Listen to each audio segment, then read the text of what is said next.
श्री गुरवे चैतन्य मनोभीष्टं स्थापितं येन भूतले स्वयं रूप कदा मह्यं ददाति स्वपदान्तिकं वन्देऽहं श्रीगुरु श्रीयुतपदकमलं श्रीगुरुन् वैष्णवांश्च श्रीरूपं साग्रजातं सहगण रघुनाथातं सजीवं साधितं सावधितं परिजनसहितं कृष्ण चैतन्य देवं श्री राधा कृष्ण पदान सहगण ललिता श्री विशाखान्ति हे कृष्णा करुणा सिंधु दीनबंधु जगतपते गोपेश गोपिका कांता राधा कांता नमस्ते तप्त कांचन गौरांगे राधे वृंदावनेश्वरी वृषभानुसुते देवी प्रणमामि हरिप्रिये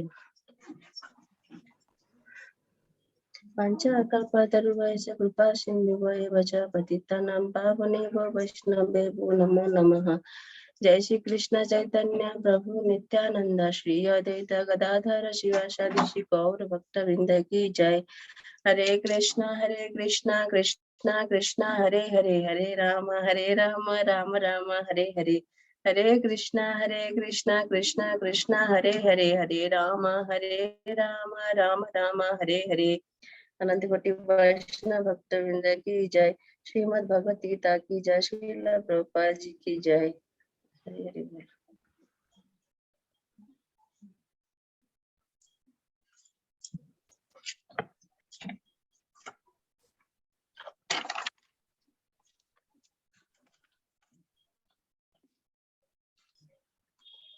कल हम लोग लास्ट में हरे कृष्ण महामंत्र करना था, कल नहीं हुआ।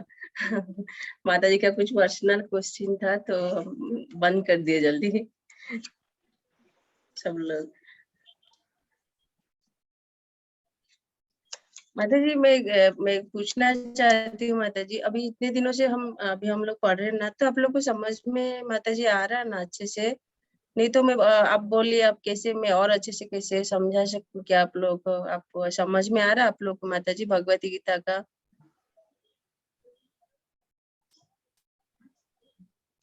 आप लोग को मतलब फर्स्ट चैप्टर में क्या था, सेकंड चैप्टर में क्या हम लोग पढ़े, तो वो सब समझ में आया माता जी? आप लोग नोट करे तो माता जी कोई बोलेंगे क्या फर्स्ट चैप्टर में क्या था, सेकंड चैप्टर में क्या था, तो बताएंगे क्या माता जी कोई? दिशा माता जी, प्रीति माता जी और पार्वती माता जी आए थे फिर चले गए।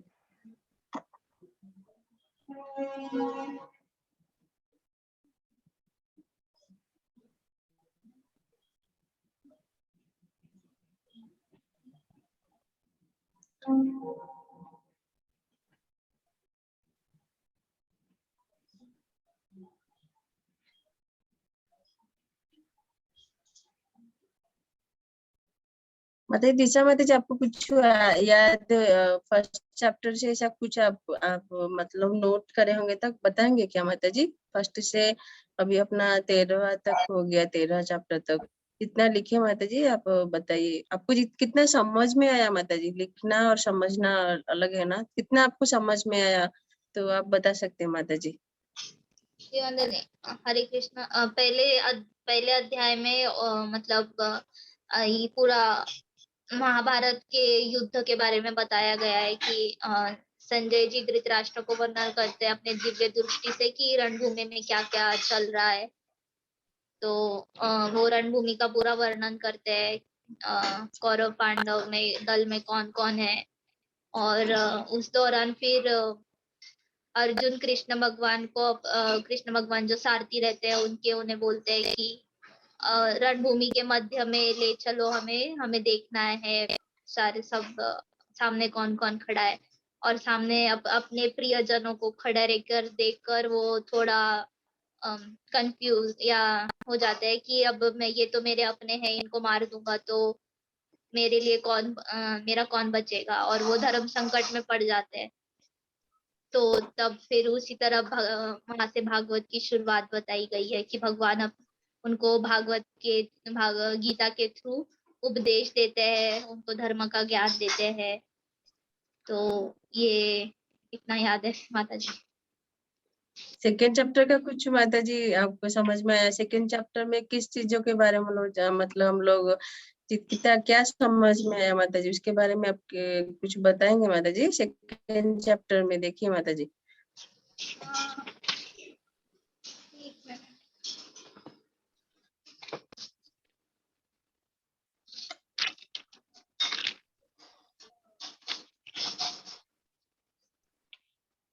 हाँ, तो सेकेंड चैप्टर में मतलब वो गीता का सार बताया गया है जिसमें आत्मा का वर्णन किया है।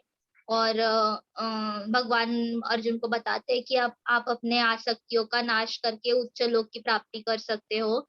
आसक्ति का दुख सबसे बड़ा होता है, वह मन को दुर्बल बनाता है। और जीवन मरण की चिंता नहीं करनी चाहिए, या आत्मा जो होती है वो नश्वर होती है, वो एक शरीर से दूसरे शरीर में प्रवेश करती रहती है। और परिवर्तन का स्वागत करना चाहिए। और भक्ति का मार्ग जो है अगर उसे अपनाए तो हमें भय भय से मुक्ति मिल सकती है। अ, और 3 गुणों का वर्णन किया है उसमें, तमोगुण, रजोगुण और सतोगुण का। और भगवान कहते हैं उससे ऊपर उठोगे तो आत्मपरायण बन सकोगे। और हमें कर्म करना चाहिए बिना फल की चिंता किए। तो जो भी, और जो सुख में ज्यादा सुखी नहीं रहता है और दुख में ज्यादा दुख नहीं, मतलब दुख का ये नहीं करता, तो वो अचल योगी बताया गया है। हम्म।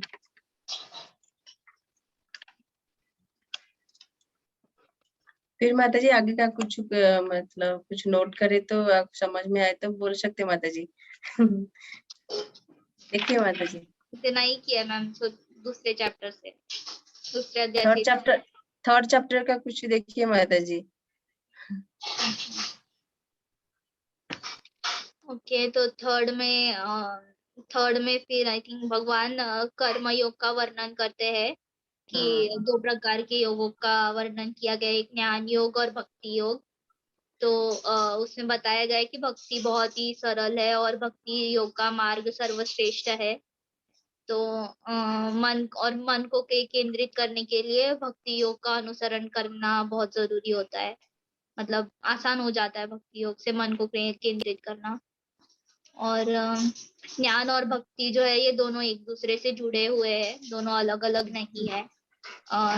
और कर्म के प्रकारों का वर्णन किया गया है कि स्वकर्म, निकर्म, विकर्म, अकर्म। तो इनमें से स्वकर्म मतलब कुछ कर्म करने से हमें उसका उसका फल लग जाता है, तो जिसके वजह से हम जीवन मृत्यु के चक्कर में अड़िग रहते हैं। तो और कर्म जो भी हम करेंगे वो कृष्ण को अर्पित करके कृष्ण भावना से करने चाहिए, तो उसका फल नहीं लगता। अ, और फिर आई थिंक हाँ, इसके बाद ये कर्म योग का बेसिकली वर्णन था तीसरे अध्याय में। फिर चौथे अध्याय में भगवान दिव्य ज्ञान देते हैं अर्जुन जी को। तो इसमें गुरु और शिष्य की परंपरा का वर्णन किया गया है। तो भगवान बोलते हैं कि जो ये गीता का ज्ञान है ये बहुत ही प्राचीन है, ये युगों युगों से गुरु शिष्य परंपरा के द्वारा चलता आ रहा है। बट ये बीच में कहीं लुप्त हो गया था, और इसीलिए अभी मैं ये फिर से वर्णित कर रहा हूँ सब जन कल्याण के लिए। और भगवान उपदेश देते हैं कि जब भी धर्म का पतन होता है तब तब मैं जन्म लेता हूँ, अपने भक्तों की रक्षा हमेशा करता रहता हूँ।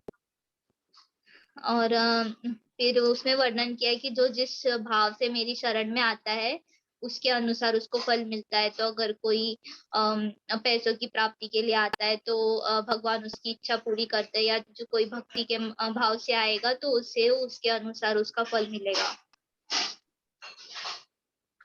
देन इसमें भगवान ने बताया है कि मानव समाज को 4 भागों में भी हमने किस तरह विभाजित किया है। और 4 भगवान को, प्रकार का बनना। हाँ, 4 प्रकार के समाज के वर्ण बताए हैं। और भगवान को भी कर्म बंधन से छुटकारा नहीं है, उन्हें भी कर्म करना पड़ता है। वो एग्जाम्पल सेट करते हैं सभी अपने भक्तों के लिए। पर वो जो भी कर्म करते हैं उनका उन्हें कर्म फल लगता नहीं है, वो इन सभी से परे है। जी। और उसके बाद फिर 5वें अध्याय में जी ऐश्वर्या माता जी, दिशा माता जी के बाद मैं आपको भी पूछूंगी माता जी, मतलब आप क्या समझ में क्या आया है तो आप बता सकते हैं। तो दिशा माता जी आप 5वां अध्याय का बताइए माता जी। जी हाँ। जी मैम। तो 5वें अध्याय में आगे कृष्ण भक्ति, कृष्ण भावना से जो भी कर्म हम करते हैं उसका वर्णन किया है।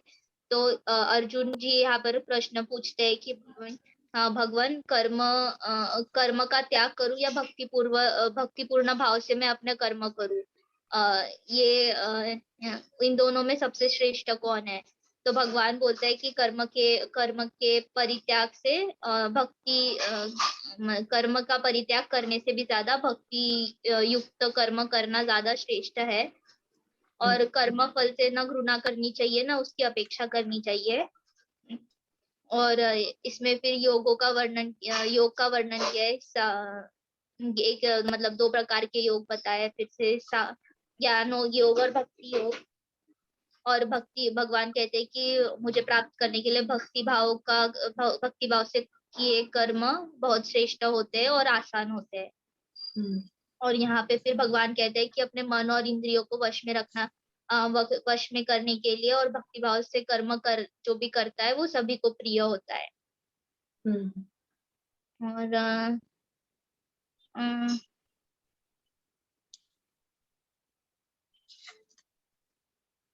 और आई थिंक इंद्रियों को, उसके बाद आई थिंक 6ठे अध्याय में फिर भगवान ने ध्यान योग के बारे में बताया है। मतलब भक्ति योग, ज्ञान योग के अलावा एक तीसरा ध्यान योग भी होता है। तो कर्म फल के प्रति अनासक्त अगर हम रहे और कर्तव्य का जो पालन करता है वो सन्यासी कहलाता है। और साधारण मनुष्य को चाहिए कि वो अपने मन की सहायता से अपना खुद का उद्धार करे और अपने को नीचे ना गिरने दे। और इसमें बताया फिर जिसने मन को जीत लिया वो सबसे पहले परमात्मा की प्राप्ति करता है। और ये सब संभव योग अभ्यास के द्वारा संभव हो सकता है। और जो योग अभ्यास है या ध्यान योग है, उसको मन के भीतर जो हमारे भगवान बसते हैं उससे मिलन का एक मार्ग बताया गया है। और इसमें फिर योग का कैसे करना है उसका मतलब उसके बारे में बताया है कि सदैव अपने शरीर तथा मन और आत्मा को परमेश्वर में लगाना चाहिए। पवित्र स्थान पर बैठकर योग का अभ्यास करना चाहिए। और संकल्प और श्रद्धा के साथ हमें अभ्यास करना चाहिए। और इसमें अष्ट योग का वर्णन किया गया है, जिसमें जो मतलब योगों की अनेक सीढ़ियां होती है जिसके द्वारा हम भगवान को पा सकते हैं। उसके बाद 8वें अध्याय में भगवान प्राप्ति के बारे में बताया गया है। तो इसमें अर्जुन जी पूछते हैं कि 7th माता जी, 7th चैप्टर भगवत ज्ञान।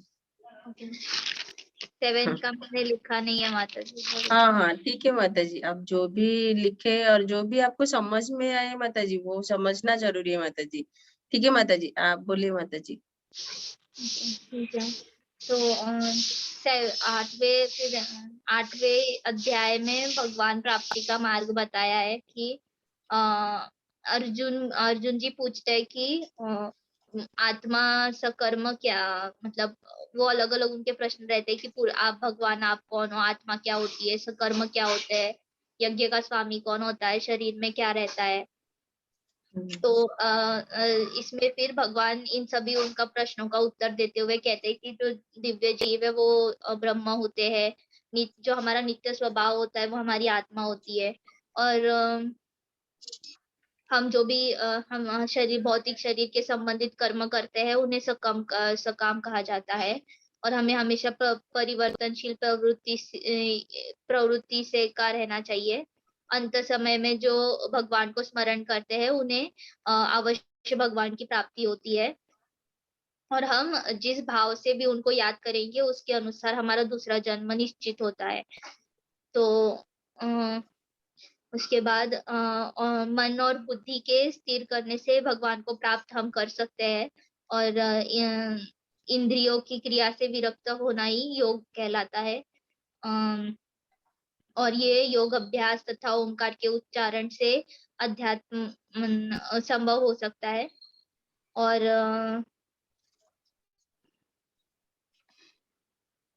ठीक है, हाँ, ये 8वें में इतना लिखा है जो फिर 9वें अध्याय में भगवान परम गुह ज्ञान का वर्णन करते हैं। तो इसमें आत्मा की अनुभूति के बारे में बताया है, और मतलब 3 तरह के क्लेशों का वर्णन किया है जो मनुष्य को लगते हैं, जैसे आदि दैविक जो देवों के फल से मिलते हैं, आदि भौतिक और आध्यात्मिक, ऐसे 3 तरह के क्लेश मनुष्य को लग सकते हैं। तो भक्ति में हमेशा हमें श्रद्धा रखनी चाहिए। समस्त जीव जो है वो भगवान पर आश्रित है, और जो भी जीव है मतलब वो भगवान से ही उत्पन्न हुए हैं, और अंत में उन्हें भगवान के ही अंदर मिलिन होना है। तो मोहग्रस्त मनुष्य मतलब असुरी या नास्तिक विचारों के प्रति आकृष्ट रहना चाहिए।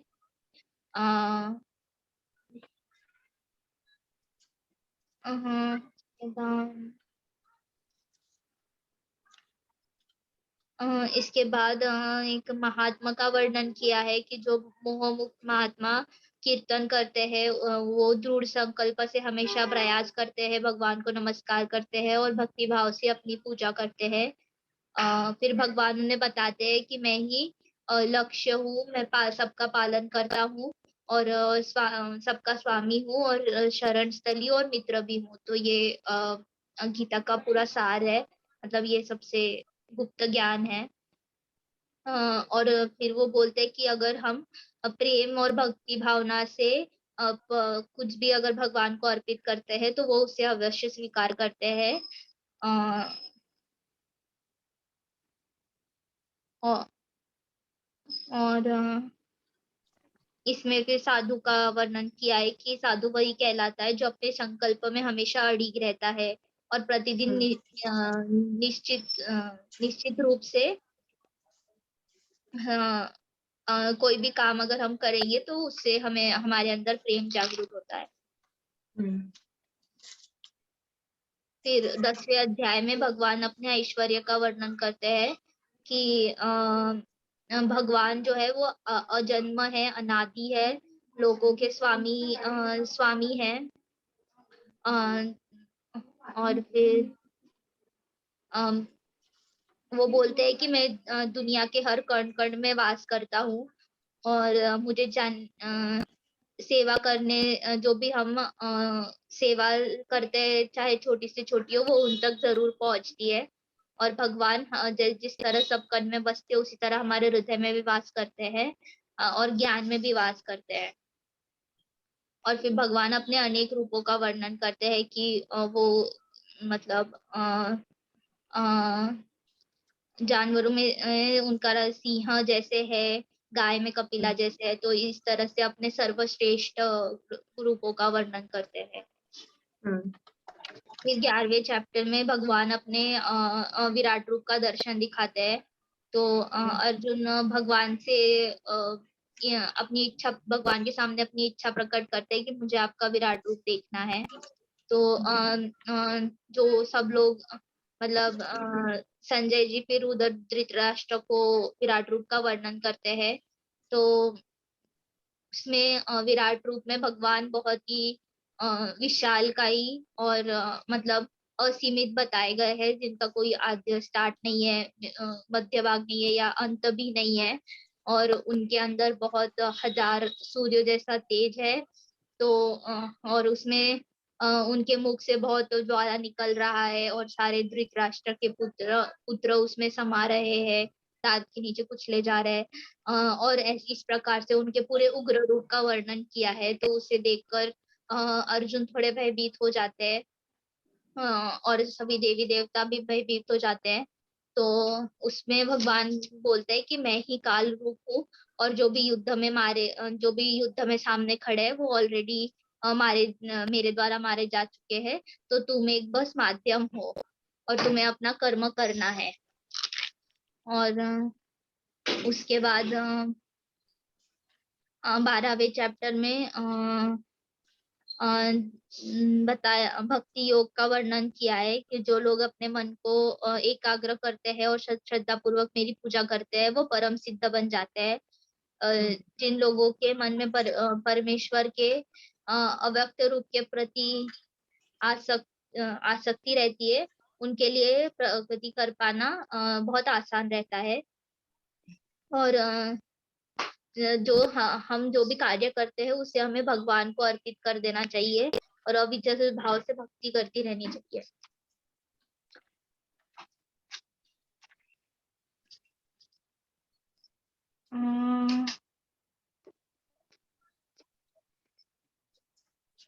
हाँ, मतलब और इसमें फिर भक्ति योग का बताया गया है कि अगर हम मन को स्थिर नहीं कर सकते तो हमें भक्ति योग के विविध विधियों का पालन करना चाहिए। अगर हम भक्ति योग से कर्म भी नहीं कर सकते तो हम जो भी कर्म करते हैं वो भगवान को अर्पित करना चाहिए, भगवान भाव से भक्ति भाव से करना चाहिए।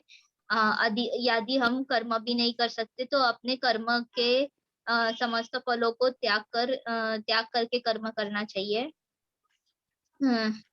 और यदि हम कर्म अभ्यास भी नहीं कर सकते तो हमें ज्ञान से अनुशीलन रहना चाहिए। बट इसमें जो भी है मतलब क्रम से बताया गया है कि कर्म का फलों का परित्याग करने से हमें मन की शांति मिलती है। अगर मतलब और उसके वो नहीं हो पाता तो ध्यान का मार्ग अपनाए, और वो भी नहीं हो पाता तो ज्ञान का मार्ग अपनाए।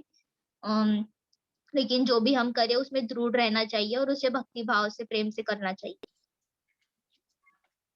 और इसके बाद मैंने एक मिस कर दिया। भगवान मतलब अर्जुन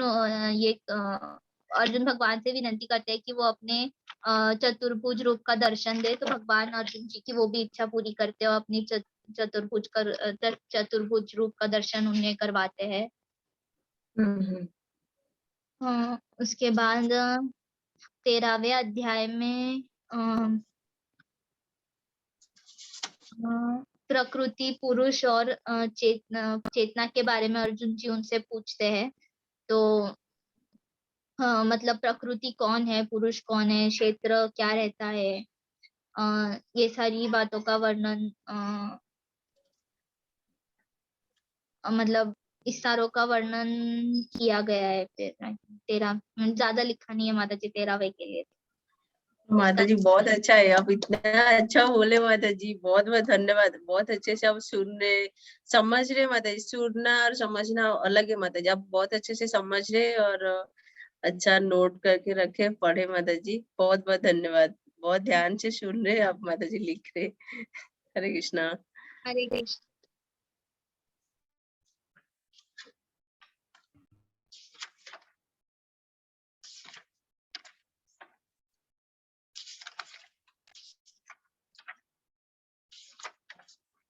माता जी आज एक्चुअली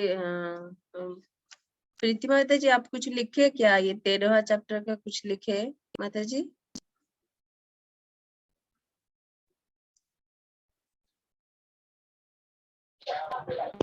माता जी मैंने लिखा था थोड़ा बहुत कि जो आत्मा होती है ना उसको कंपेयर किया गया है किसान से, और शरीर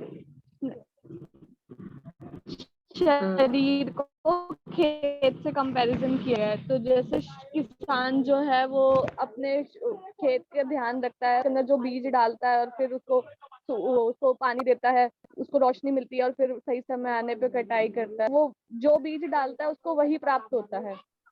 तो वैसे ही हम आत्मा के अंदर जो माता पिता जो संस्कार डालते हैं, बच्चे उसी को सीखते हैं और फिर उसी से बड़े होके वही कर्म करते हैं। तो वैसे जैसे आत्मा हमारे शरीर को जानती है, वैसे परमात्मा है जो सब कुछ जानता है। वो शरीर को भी जानता है, शरीर के बाहर जो हो रहा है वो सब कुछ जानते हैं। जो भी हम चाहते हैं, करना चाहते हैं, जो भी हमारे ख्याल है, सब कुछ जानते हो।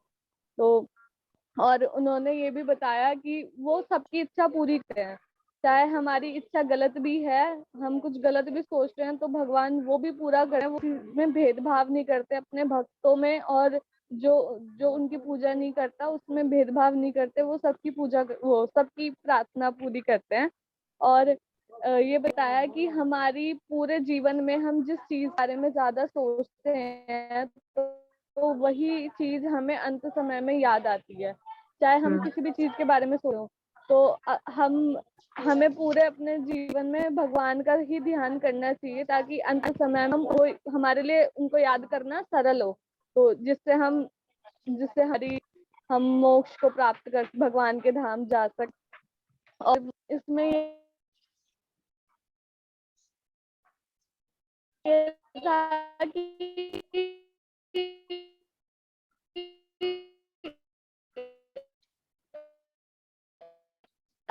हमें कष्ट मिलता है, भक्ति के छोड़नी पड़ेगी हमें, खुद को भी सही रहेंगे। हम भगवान की प्राप्ति के लिए हमारा परम मित्र जो हमारा ही, उनसे अच्छा कोई नहीं है जो हमारे लिए कुछ अच्छा सोच सकते हैं।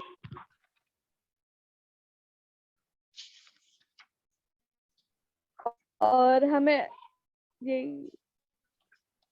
हमें अपना कर्म बढ़ना है, तो हमें उस चीज को करना चाहिए। आध्यात्मिक गुरु भी होते हैं जो उनसे हमें यही पूछना चाहिए कि हमें भक्ति मार्ग में कैसे बढ़ना है, और उन्हीं के बताए हुए मार्ग पे हमें उसको आगे बढ़ना चाहिए, जिससे हम भगवान से जुड़ सकें। और हमें गुरु की उपेक्षा नहीं करनी चाहिए कभी भी, कि उन्होंने कुछ कहा है तो हमें ऐसा नहीं करना चाहिए कि हम उनको माने ना, हमें उसका पालन करना चाहिए उन चीजों का।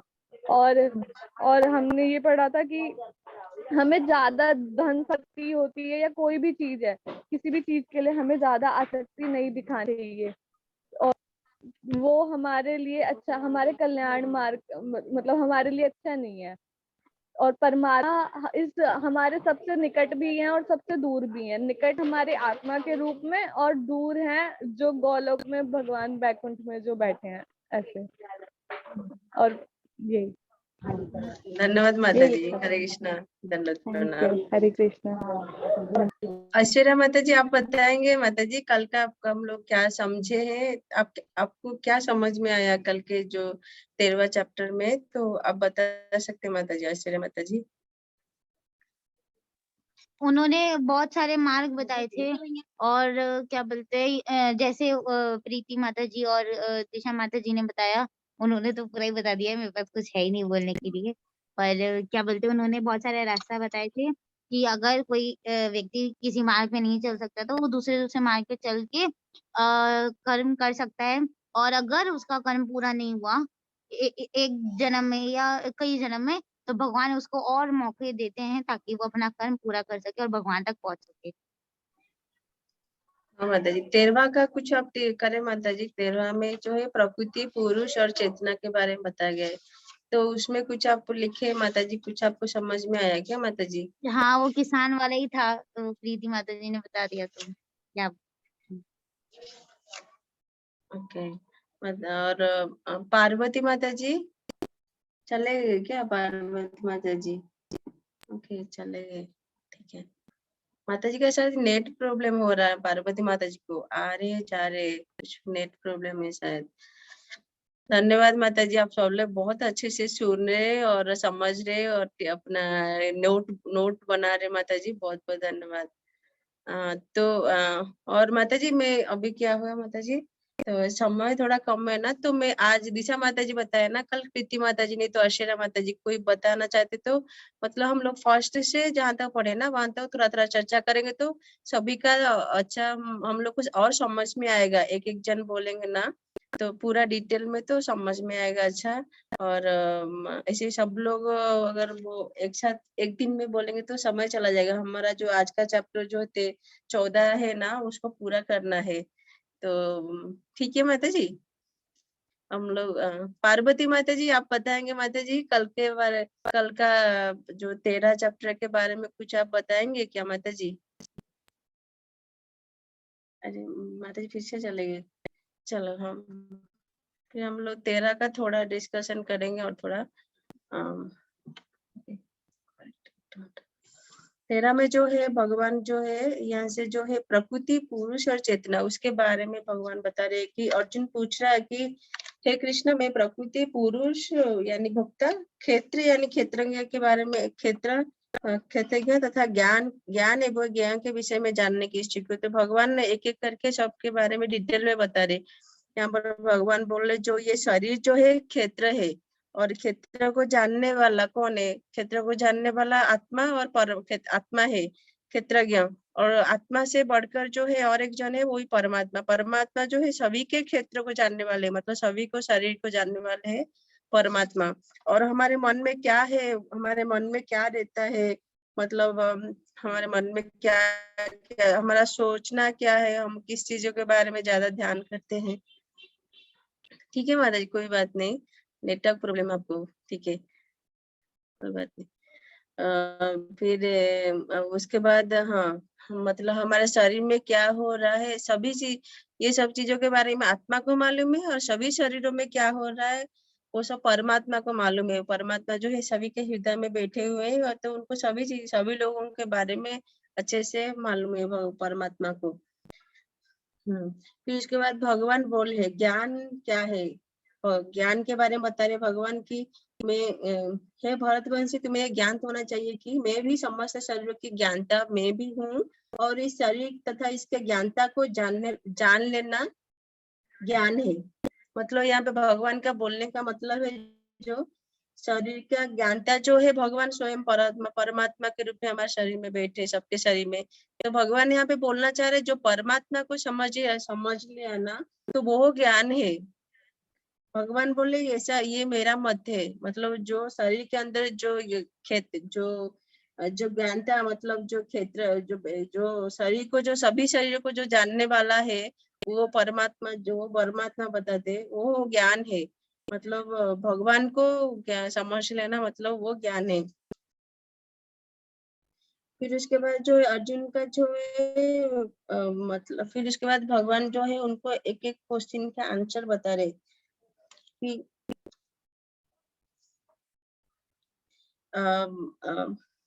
कर्म क्षेत्र क्या है और इसे किस प्रकार यह बना हुआ है, किस तरह परिवर्तन होता है और कहाँ से उत्पन्न होता है, और इस कर्म क्षेत्र को जानने वाला कौन है और उसका क्या प्रभाव पड़ता है।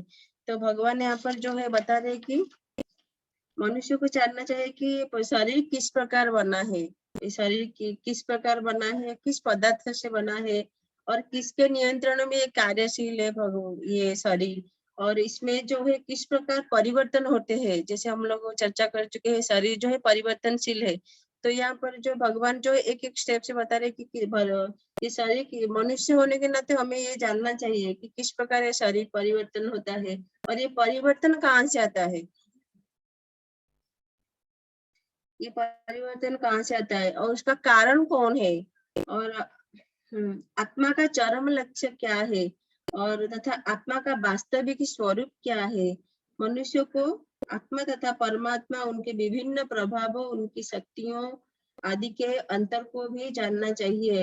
यदि वह भगवान द्वारा दिए गए वर्णन के आधार पर भगवत गीता को समझ ले तो ये सारे बातें जो हो उसका स्पष्ट हो जाता है, सारे बातें वो समझ सकता है अगर मनुष्य भगवत गीता को अच्छी तरह से समझ लेता है तो। इसके बाद भगवान बोले कि यदि वह लेकिन उसे ध्यान रखना होगा कि प्रत्येक शरीर में वास करने वाले परमात्मा को जीव के स्वरूप ना मान बैठे। ऐसा तो सक्षम पुरुष या अक्षम पुरुष को एक समान बताने वाले ऐसा हो जाता। मतलब भगवान यहाँ पे बोल रहे कि परमात्मा को और जीव को एक जैसा नहीं समझना चाहिए। यहाँ पर भगवान बोले परमात्मा अलग है और जीव अलग है। परमात्मा जो है सभी जीवों का जो है स्वामी है, उनका कंट्रोलर है। जीव जो है भोग्य पदार्थ, मतलब भगवान को अर्पित अर्पित किया गया चीज है। मतलब हम भगवान के सेवा में है, सेवा के लिए हम भोग्य पदार्थ है। और भगवान जो है सबका भोक्ता है, सबका सेवा स्वीकार करने वाले हैं। तो जीव में और परमात्मा में ये अंतर है। फिर इसके बाद जो है हम लोग चर्चा कर रहे थे कि मनुष्य को ये जो 24 तत्व है, 24 तत्व के बारे में बताए थे कि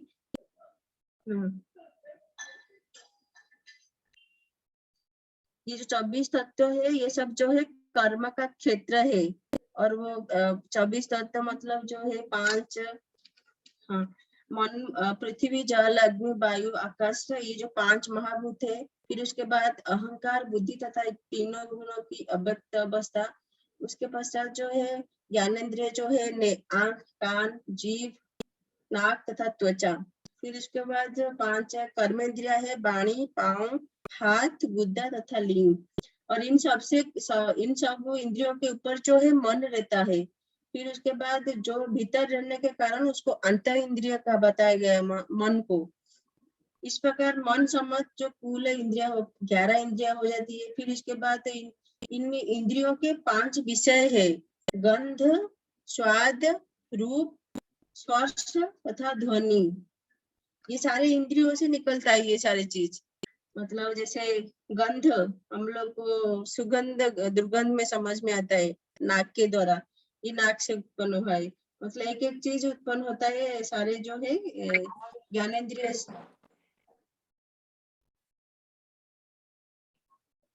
इस प्रकार जो 24 तत्व का बात, 24 तत्व जो है उसे कर्म क्षेत्र में समझ जाएगा। कर्म क्षेत्र कार्य क्षेत्र समझना चाहिए यहाँ पर जो भगवान बोले। फिर उसके बाद भगवान बोले कि पंच जो महाभूत है वो अहंकार की स्थूल अभिव्यक्ति है, जो अहंकार की मूल अवस्था को ही प्रदर्शित करते हैं और जिसे भौतिकवादी बोध या तामस बुद्धि कहा जाता है।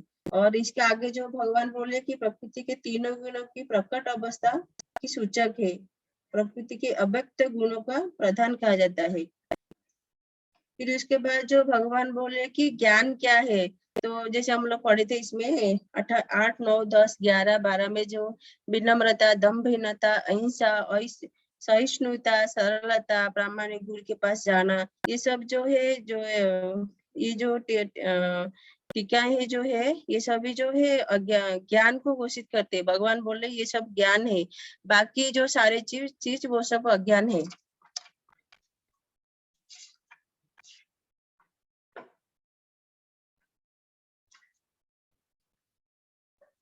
फिर भगवान बोल रहे कि जो जानने वाले जो चीज वो अभी बता रहे कि भगवान बोले कि जिसे जानकर तुम नित्य ब्रह्म का आस्वादन कर सकोगे। यह ब्रह्म या आत्मा जो अनादि और मेरे अधीन में है, इसे भौतिक जगत के कारण से परे स्थित है। उनके हाथ, पांव, आंख, सिर तथा मुंह तथा उनके कान सर्वत्र है। इस प्रकार परमात्मा जो है सभी वस्तुओं में व्याप्त होकर उपस्थित है। और परमात्मा जो है सभी इंद्रियों के मूल स्रोत है, फिर भी वे इंद्रियों से रहित रहते हैं। परमात्मा वे समस्त जीवों के पालन करता होकर भी अनासक्त हैं। वे प्रकृति के गुणों से परे हैं, फिर भी वे भौतिक प्रकृति के समस्त गुणों के स्वामी है। मतलब सभी गुणों का वो सृष्टा है और प्रकृति का भी सृष्टा है, फिर भी वो उनके ऊपर रहते हैं, उनके अंतर्गत नहीं रहते। जैसे हम लोग राजा का उदाहरण दिए थे, राजा का नियम बनाता है, दोषियों को दोषी देते हैं, सजा देते हैं, और जो अच्छा व्यक्ति है उसको पुरस्कार प्रदान करती है। पर इसमें उनका कुछ भी कार्य नहीं है, उनका कुछ हस्तक्षेप नहीं करते, उनका कुछ भी इसमें लेना देना नहीं रहता है। और पर जो है वो अपना नियम जो है अच्छे तरह से पालन करते हैं। ये जो सारे नियम के ऊपर है भगवान।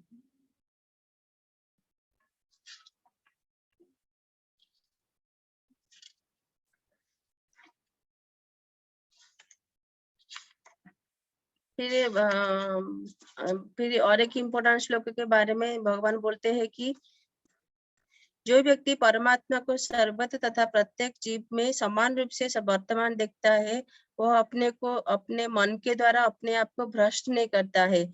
इस प्रकार वह दिव्य ग्रंथ को प्राप्त करता है।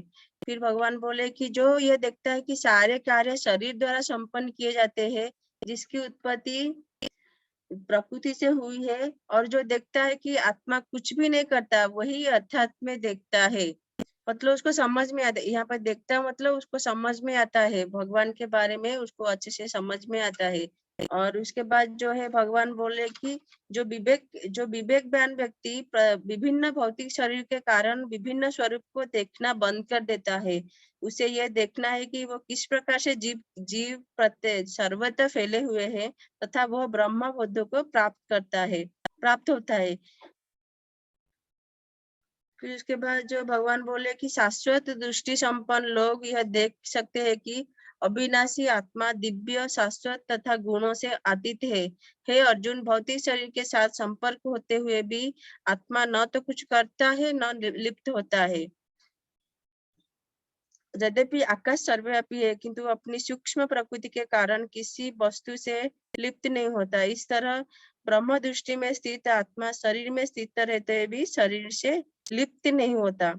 मतलब जिनको जो है ब्रह्म दृष्टि, मतलब जो परमात्मा को जो ब्रह्म दृष्टि मतलब जो जिनको ज्ञान हो चुका है भगवान के बारे में, जो आत्मा जो स्थित रहता है वो जो मतलब जो है अपनी सूक्ष्म प्रकृति के कारण किसी वस्तु से लिप्त नहीं होता। सभी चीज किसी वस्तु से वो लिप्त मतलब लगाव नहीं रहता उसको। और इसी तरह जो ब्रह्म दृष्टि में स्थित रहता है, स्थित आत्मा शरीर में स्थित रहते हुए भी शरीर से लिप्त नहीं रहता। मतलब शरीर के अंदर रहता है आत्मा, पर वो शरीर मतलब शरीर से वो जुड़ा नहीं रहता, उसके प्रति आसक्त नहीं रहता वो व्यक्ति। फिर इसके बाद भगवान बोले कि जो लोग ज्ञान के चक्षुओं से शरीर तथा शरीर के ज्ञानता के अंतर को देखता है और इस भवबंधन से मुक्ति की विधि को भी जानते हैं, उन्हें परम लक्ष्य प्राप्त होता है। यहाँ पर भगवान बोले मतलब जो ज्ञान के चक्षुओं से शरीर को जानता है और उसके शरीर के जो ज्ञानता है आत्मा और परमात्मा, उनको उनके अंदर वो सबके उनके अंदर वो देखता है, उसे भवबंधन की जो विधि को वो जान लेता है, फिर उन्हें परम लक्ष्य की प्राप्त होती है। उसके बाद हम लोग 14 का शुरू करेंगे। कल से हम लोग एक एक जन माता जी बोलेंगे तो समझ में आएगा अच्छे से, है ना माता जी? आज दिशा माता जी बताए ना, कल प्रीति माता जी, नहीं तो ऐश्वर्या माता जी या पार्वती माता जी एक एक जन बताएंगे तो आप ठीक है। थैंक यू माता जी। और प्रकृति इसमें जो है 14 में जो है प्रकृति के तीनों गुणों के बारे में आप लोग जानना चाहते थे ना, तीनों गुणों के बारे में और अच्छे से इसमें और अच्छे से बताया गया है कि तीनों गुणों के बारे में जो है भगवान का जो है तीनों गुण जो है भगवान का द्वारा चलायमान है। प्रकृति को भगवान जो है ये प्रकृति का सृष्टा है, तो उनके अंदर जो भी चीज है जो भगवान उनके स्वामी है, तो ये तीनों गुणों भी भगवान के द्वारा चलायमान है। तो यहाँ पर जो है भगवान बोलते हैं कि भगवान ने कहा, अब मैं तुमसे समस्त ज्ञानों में से सर्वश्रेष्ठ इस परम ज्ञान को पुनः कहूंगा। पहले कब बोले थे माता जी परम ज्ञान ना मतलब गृह ज्ञान कब बोले थे, कौन से चैप्टर में?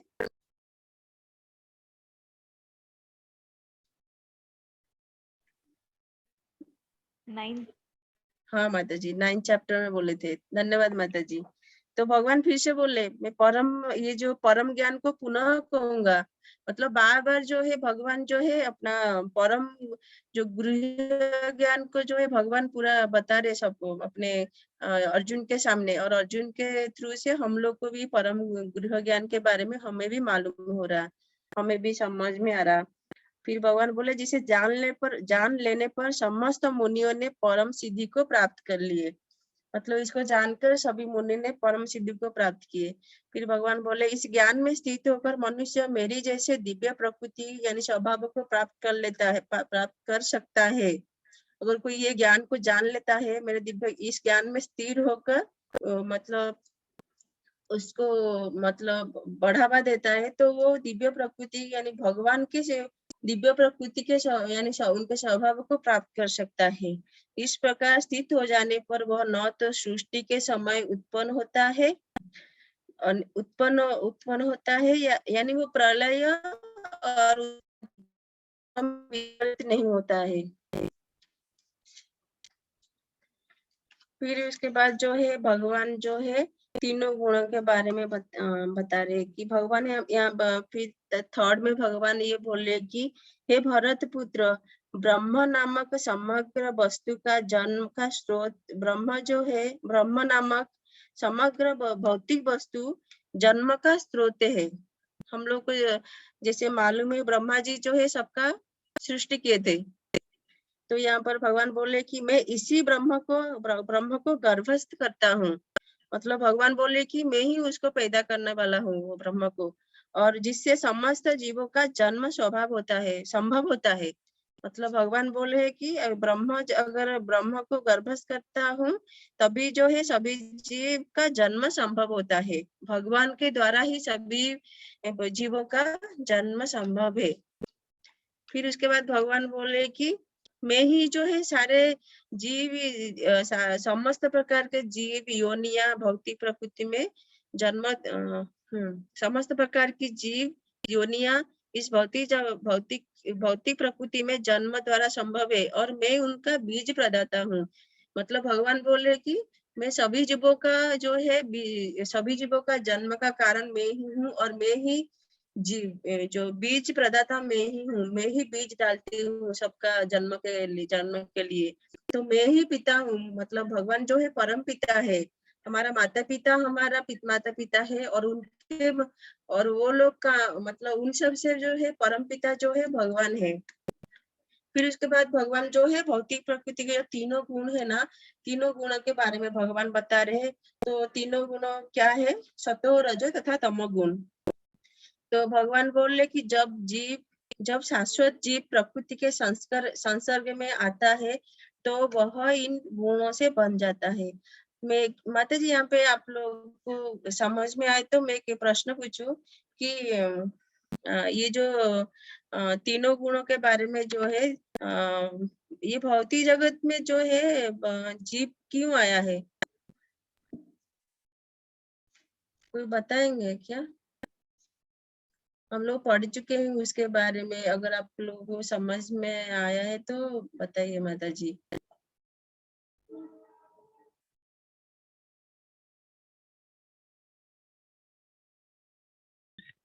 माता जी अपने कर्मों के हिसाब से हमें जन्म मिला है ये। हाँ हाँ माता जी। हम उसको ही भोगने आए हैं कि जो भी हमने पिछले हाँ कर्मों माता में जी। जन्म किया। हाँ हाँ माता जी, धन्यवाद माता जी। दिशा माता जी आप कुछ बोलेंगे इसके बारे में?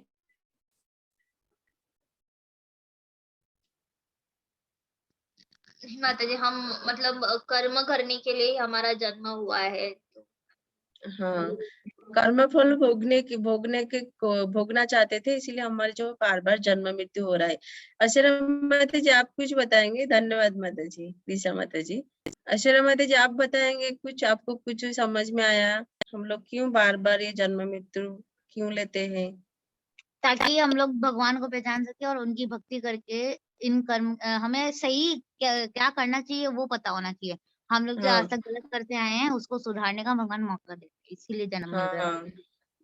हाँ हाँ, अपने कर्म फलों के कारण जो है हम जन्म मृत्यु ले रहे हैं और भगवान जो है मनुष्य जन्म में हमें ये सौभाग्य दे रहे कि हम कैसे उनके ये मतलब मनुष्य होने के नाते हम बुद्धिमान जीव है। तो बुद्धिमान जीव जो है वो अच्छा कार्य करता है, कैसे हम भगवान के प्रति आगे बढ़ेंगे उसकी चीजों में बारे में वो सोचता है।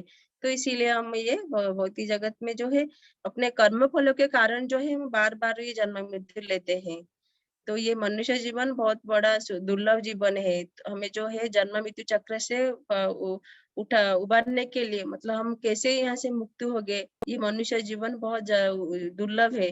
तो हमें भगवान का भक्ति करेंगे तो हम भगवान का भक्ति करेंगे, उनका सेवा करेंगे, नाम जप करेंगे, भक्तों का संग में रहकर ये करेंगे, तो हम ये भौतिक जगत से बार बार जो जन्म मृत्यु चक्र है ना, उससे हम निकल जाएंगे। धन्यवाद माता जी, आशीरा माता जी। पार्वती माता जी, आप कुछ बताएंगे माता जी? जी माता जी, वही हाँ है ना, माता हम अपने कर्म फलों के अनुसार ही, मतलब जो भी है कर्म भोगने के लिए, या हमारे द्वारा कुछ अच्छा होना लिखा है, तो उसके लिए हम इस जन्म मृत्यु चक्र में हो गए। हाँ माता जी, धन्यवाद माता जी। हरे कृष्णा। तो इसमें जो है फिर एक एक स्टेप से इसमें बता रहा है कि जो है जब जी हम लोग जो है, भगवान ने हमें चांस दिए हैं ये भौतिक जगत में आके भगवान के साथ अपने संबंधों को कैसे बढ़ाएंगे, उसके प्रति हमें जो है चेष्टा करना चाहिए। पर ये क्या होता है कि जब हम पैदा हो जाते हैं ना, तो हम हमें जो है भौतिक जगह भौतिक प्रकृति का संग में आ जाता है। मतलब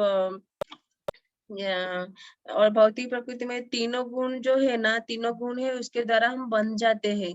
मतलब तो तीनों गुणों में बन जाते हैं, तो मतलब पीछे जो है हम अपना जो है कर्म, हमारा अलग अलग कर्म करेंगे। तो जैसे एक उदाहरण के तौर पर, जैसे बारिश का पानी जो है ना, वो सबसे शुद्ध पानी है। बारिश का पानी सबसे शुद्ध पानी होता है, ठीक है। पर जब जैसे हम लोग बारिश के दिन में देखते हैं ना, पानी जो है अलग अलग जगह पे गिरता है ना, तो उसका जो शुद्धता कम हो जाता है। मतलब धूल के ऊपर गिरेगा तो उसका पानी धूल हो जाता है। मतलब जब ऊपर से अच्छा पानी अच्छा है, उसका बारिश का पानी सबसे स्वच्छ पानी बताया गया है। पर वो जब ये धरती पर आता है ना, गिरता है ना, तो वो उसका जो है नेचर चेंज होता है। नेचर मतलब उसका जो है उसका जो प्यूरिटी है ना, वो चेंज हो जाता है उसका। मतलब वो ये भौतिक जगत में पानी नीचे गिरेगा तो वो मैला हो जाता है पानी। और जैसे हाँ माता जी, मेरे को भी एक एग्जाम्पल पता है। जैसे कि बारिश का पानी जब सब सांप पी लेता है, तो वही बारिश का पानी जो है वो सर्प के मुंह का जहर बन जाता है। हाँ माता जी, धन्यवाद माता जी। तो धन्यवाद माता जी। जैसे हम उसी प्रकार जैसा है ना, हम ये जो जैसे हम लोग को मालूम है, हम जीवात्मा जो है भगवान का अंश है। भगवान का अंश होने के नाते भगवान का जो गुण है ना, हमारे में भी वो गुण है, थोड़ा सा मात्रा में गुण है, स्वतंत्रता भी भगवान दिए हैं। पर हम ये भौतिक जगत में जब आ जाता है ना, संग दूसरे चीजों का जो संग मिल जाता है ना, तो हमारा चेतना भी चेंज हो जाता है। तो भगवान यहाँ बोले कि तीनों गुणों में जो बंध जाता है, जब भौतिक प्रकृति का संसर्ग में जो आ जाता है, तो उसको वो तीनों गुणों में बन जाता है। फिर उसके बाद डिटेल में तीनों गुणों के बारे में बताया गया कि भगवान बोले हैं, सतोगुण जो है अन्य गुणों अपेक्षा अधिक शुद्ध होने के कारण प्रकाश प्रदान करने वाला और मनुष्य को सारे पाप कर्म से मुक्त करने वाला है। जो लोग इस गुण में स्थित होते हैं, वे सुख तथा ज्ञान के भाव में बंध जाते हैं। यहाँ पर देखिए, यहाँ पे बंधन का बंध जाते हैं, पर जो है भगवान के भक्ति में वो बन जाते हैं। अगर कोई सत्वगुण में है, सत्वगुण को जो जैसे हम लोग चर्चा कर रहे थे, सत्वगुण जो है अन्य गुणों के अपेक्षा वो श्रेष्ठ है, शुद्ध है, उसमें शुद्धता रहता है सत्वगुण में। तो भगवान बोले कि सत्वगुण शुद्ध होने के कारण जो उसके प्रकाश देने वो मतलब हमारे जो मन के अंदर जो अंधेरा छाया हुआ ना, तो उसको प्रकाश का ज्ञान रूपक प्रकाश उसमें आ जाता है, और मनुष्य को जो है सारे पाप कर्म से मुक्त कर देता है। शुद्ध अगर कोई शुद्ध सत्व गुणों में अगर कोई है, तो जो लोग इस गुण में स्थित होते हैं, वे सुख तथा ज्ञान के भाव से बन जाते हैं। सुख उनको कहाँ से मिलता है? अगर जो जिनको अगर सही ज्ञान मिल गया है, तो भगवान के बारे में अगर उसको ज्ञान मिल गया है, तो उसको सुख मिलता है, संतोष मिलता है, और जो है भगवान के भाव से वो बन जाता है। ज्ञान मिलने के कारण जो है भगवान के प्रति अपने प्रेम को वो उजागर कर सकता है, तो उनके भाव में बन जाता है। पर जो सत्वगुण में जो व्यक्ति है। फिर उसके बाद भगवान जो है रजोगुण के बारे में बताया गया है। रजोगुण में जो है भगवान बोले कि रजोगुण की उत्पत्ति जो है असीम आकांक्षाएं तथा तृष्णाओं से होती है। आकांक्षा मतलब काम, मतलब आसक्ति बहुत बढ़ जाता है। तृष्णा, तृष्णा मतलब लोभ। रजोगुण में जो है बहुत सारे काम वासना बढ़ जाते हैं और लोभ, मनुष्य को जो है बहुत लोभ होता है, लोभ हो जाता है, मुझे ये करना है, मुझे वो, लालच उसके मन में बहुत बैठ जाता है जो रजोगुण में जो व्यक्ति है। इसी के कारण जो है, कारण से यह देहधारी जीव जो है सकाम कर्म बन जाता है। इसके कारण जो है सकाम कर्म करता है, मतलब अपने लिए ही करता है कर्म। मुझे कैसे फल प्राप्त होगा उसके लिए वो कर्म करता है और कर्म बंधन, फल भोगने के कारण जो है वही कर्म सकाम कर्म से बन जाता है। सतगुण में क्या हुआ, वो ज्ञान जानने के कारण वो भगवान के साथ जो है उसका जो है भगवान को प्राप्त करने के लिए वो ज्ञान प्राप्त करता है और उसको सुख मिलता है और वो उस भाव से वो बन जाता है। यहाँ पर क्या हुआ, यहाँ पर जो है अपने लिए बहुत सारे काम वासना को बढ़ाता है और अपना लालच को जो है, उसका लालच कभी कम नहीं होता, लालच बढ़ता जाता है। तो ये जो है सकाम कर्म से बन जाता है। फिर उसके बाद जो है तमोगुण के बारे में आया। तमोगुण में भगवान बोल रहे हैं कि अज्ञान से उत्पन्न तमोगुण, मतलब जिसको कोई ज्ञान नहीं है वो उसको तमोगुण में वो रहता है। अज्ञान से उत्पन्न तमोगुण समस्त देहधारी जीवों का मोह है, मतलब उसका मोह, मतलब उसको बहुत आसक्ति रहता है, मतलब जैसे किसी के प्रति बहुत आसक्त हो जाता है वो व्यक्ति, और इसी गुण के अज्ञान रहता है और वो मोह को बहुत मोहग्रस्त रहता है जो व्यक्ति, वो तमोगुण में जो व्यक्ति रहता है। और इस गुण के जो प्रतिफल, उसका कारण क्या होता है, वो व्यक्ति जो है पागलपन उसमें पागलपन हो रहता है और आलसी रहता है। और आलस रहेगा, पागलपन रहेगा तो नींद तो ऑटोमेटिक ही आ जाता है, उसके बाद वो नींद में रहता है। ये तमोगुणी व्यक्ति का लक्षण है। तमोगुणी व्यक्ति जो है मोह में रहता है और इस गुण के जो इस गुण का के फल रहता है वो अज्ञान रहता है और मोह, मतलब काम वासना में वो पूरा पूरा जकड़े हुए रहता है वो व्यक्ति। फिर इसके बाद उसका जो फल, गुण का फल मिलता है, फल स्वरूप जो है वो पागलपन दिखता है, उसमें पागलपन रहता है, उसका आलस आता है बहुत और नींद भी आता है। तो बद्ध जीव को जो है ये बांध लेता है, मतलब अलग अलग गुण में अलग अलग बंधने की तरीका भी अलग अलग इसमें है। माता समझ में आया ना माता जी? समझ में आया ना माता जी? हाँ, ठीक है, धन्यवाद, हरे कृष्ण। फिर उसके बाद जो है, उसके बाद फिर से आया, सत्वगुण जो है मनुष्य को सुख से बांधता है, और सत्वगुण में जो व्यक्ति रहता है उसको मनुष्य को सुख से बांधता है। रजोगुण में जो व्यक्ति है उसको सकाम कर्म से बांधता है, मनुष्य को सकाम कर्म से। फिर तमोगुण के जो मनुष्य है उसको, तमोगुण के जो मनुष्य उसे ज्ञान को ढककर उसे पागलपन से बांधता है, मतलब अलग अलग बांधते हैं। जैसे हम लोग बात कर रहे थे, जो है गुण जो है, जो तीनों गुण है ना, वो 3 प्रकार का रस्सी है। जैसे हम लोग गुण को रस्सी के बारे में ऐसे बताए थे ना, गुण जो है एक एक रस्सी है। तो जो सत्वगुण है मनुष्य को सुख से बांधता है, सत्वगुण। फिर रजोगुण जो है मनुष्य को सकाम कर्म से बांधता है। फिर तमोगुण जो है मनुष्य के ज्ञान को ढककर उसे पागलपन से बांधता है, अलग अलग रूप से बांधता है, मतलब इसमें बंधन है इसमें पूरे। फिर उसके बाद जो है 10 में बताया गया कि कभी कभी जो सत्वगुण रजोगुण तथा तमोगुण को परास्त करके प्रधान बन जाता है।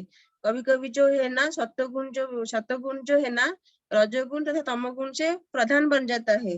तो कभी कभी रजोगुण भी सत्वगुण तथा सत्व तथा रजोगुण को परास्त कर लेता है।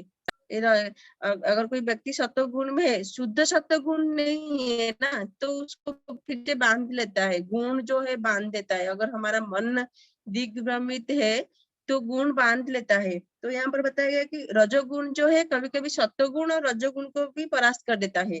सत्वगुण पहले बात क्या बताया गया, सत्वगुण जो है रजोगुण तथा तमोगुण को परास्त कर देता है और प्रधान बन जाता है, मेन बन जाता है। पर जो कभी कभी रजोगुण भी सत्वगुण और रजोगुण को, सत्वगुण और तमोगुण को परास्त कर देता है। फिर उसके बाद भगवान बोले कि तमोगुण, सत्वगुण तथा तमोगुण जो है कभी कभी सत्वगुण को और रजोगुण को भी परास्त कर देता है।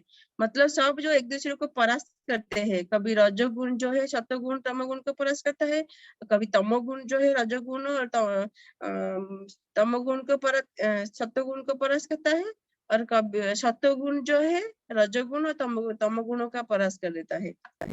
और ये जो है जैसे जैसे ये हमारे ये आजकल के जीवन में सभी नेता लोग जो है ना, जैसे एक दूसरे से लड़ते रहते हैं कोई मतलब बड़े बनने के लिए, तो ये गुण भी ऐसे उनके अंदर में जो है इस प्रकार श्रेष्ठता के लिए निरंतर स्पर्धा चलती रहती है।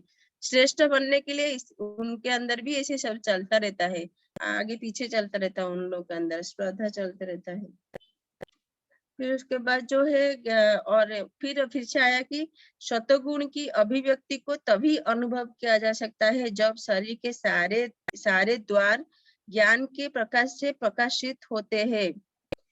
सारे द्वार, उसके बारे में हम लोग बात कर रहे थे, जैसे दो आंखें, दो कान, दो नैथुने, मुंह, गुद्दा तथा उपस्थ, ये 9 द्वार है शरीर के। तो जब भगवान बोले कि सत्वगुण की अभिव्यक्ति को तभी अनुभव किया जा सकता है जब शरीर के सारे द्वार ज्ञान के प्रकाश से प्रकाशित हो सकते हैं। मतलब जब व्यक्ति जो है बाहर से भी शुद्ध होता है और अंतर से भी जब शुद्ध हो जाता है, तो वह व्यक्ति जो है सत्वगुण की स्थिति में रहता है। मतलब शरीर से उसका जो सारे इंद्रिय जो शुद्ध हो जाता है, और जैसे ऊपरी तौर पर सारे शरीर शुद्ध रहता है, अंदर में जो है सारे जो 9 द्वार है, अगर वो शुद्ध हो गया, मतलब जो है वो ज्ञान की प्रकाश से उत्पन्न, मतलब वो व्यक्ति जो है सत्वगुण में है। फिर इसके बाद 12 में बताया गया कि भगवान बोले कि जब रजोगुण में वृद्धि हो जाती है तो अत्यधिक। हाँ माता जी, आप भी बोले ना सतगुरु का पहचान, वो मैं सुन नहीं पाई, एक बार फिर से बोलिए। हाँ माता जी, अभी जो बताया ना या फिर पहले जो सत्वगुण के बारे में, अभी हम लोग पहले सत्वगुण का व्यक्ति जब जो 9 द्वार जो है ना, पहचान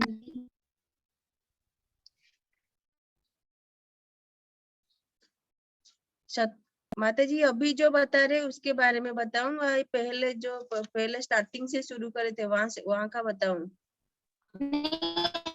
अभी जो पहचान बता रहे थे आप हाँ माता इंसान जी, का, हाँ जिससे हाँ पता ठीक चलता है वो ठीक इंसान सतगुरु का है।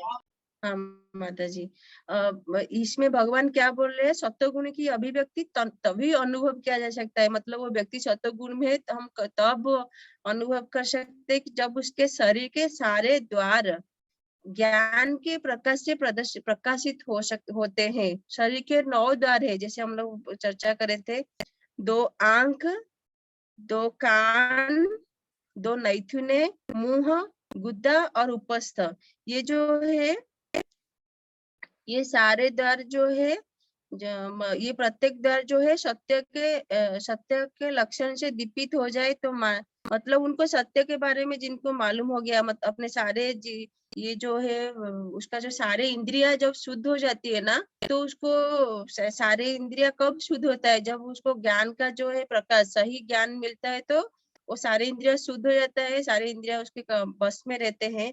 तब जो व्यक्ति जो है भगवान बोले कि वो सतगुण में स्थित रहता है वो व्यक्ति। माता जी समझ में आया माता जी? अच्छा माता जी, हाँ माता जी, लेकिन आप जो 9 अंग बताए उसमें 2 हाँ आंख और 2 कान तो समझ में आया, लेकिन उसके बाद आप जो बोले वो तो समझ में ही नहीं आया।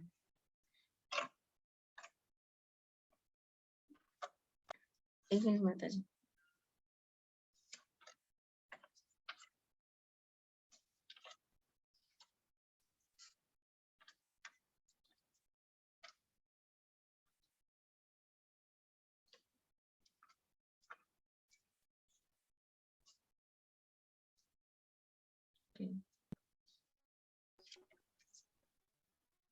माता जी हेलो। मैं हाँ माता जी, मैं ये क्लास होने के बाद मैं माता जी मैं आपको बताती माता जी, नहीं तो कल बताती 9 तारीख को, वो थोड़ा अच्छे से माता जी समझना है माता जी। एक मिनट। ठीक है माता जी, पर आपका आवाज थोड़ा धीरे आ रहा है शायद। नहीं माता जी, आपका वॉइस एक्चुअली स्लो आ रहा है ना माता जी। मैं सही हूँ ना माता जी? माता जी का थोड़ा नेट प्रॉब्लम हो रहा शायद, है ना प्रीति माता जी, दिशा माता जी? हाँ माता जी, थोड़ी प्रॉब्लम हो रही है।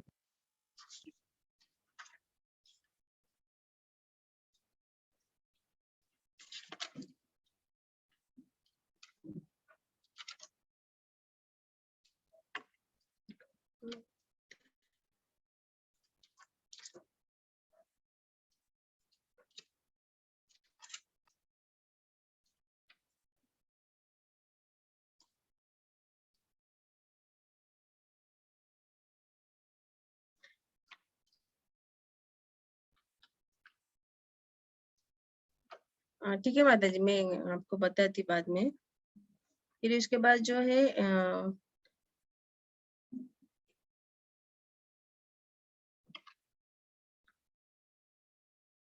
फिर उसके बाद 12 में भगवान बता रहे कि रजोगुण में जो है, रजोगुण में जब वृद्धि हो जाती है, मतलब वो बढ़ता है, वो अत्यधिक आसक्ति रहता है, सकाम कर्म करता है, सकाम कर्म गहन उद्यम तथा अनियंत्रित इच्छा एवं लालसा के लक्षण प्रकट होते, मतलब वो बहुत सारे लालच करता रहता है, उसका इच्छा जो है नियंत्रण में नहीं रहता है। फिर इसके बाद वो सकाम कर्म करता रहता है वो व्यक्ति, और वो बहुत आसक्ति में रहता है। तो भगवान बोले कि ये जो सत्वगुण में जो वृद्धि जब होता है तो उसका लक्षण ऐसा हो जाता है।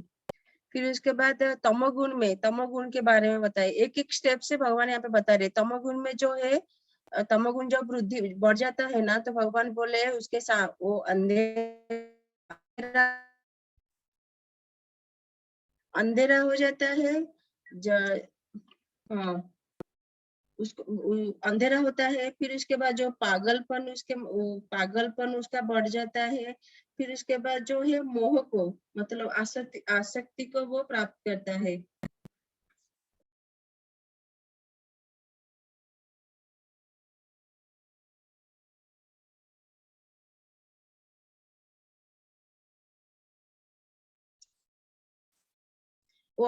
तमोगुण में जब वृद्धि हो जाता है तो व्यक्ति को अंधेरा, मतलब उसको कुछ समझ में नहीं आता है, उसका ज्ञान शून्य हो जाता है, तो अंधेरा हो जाता है उसको। फिर उसके बाद जो है वो पागलपन को प्राप्त करता है। और वो जो उसके बाद जो है वो पूरी तरह मोहग्रस्त रहता है, पूरी तरह जो है उसको ज्ञान शून्य है, उसको कुछ भी समझ में नहीं आता है क्या सही है क्या गलत है।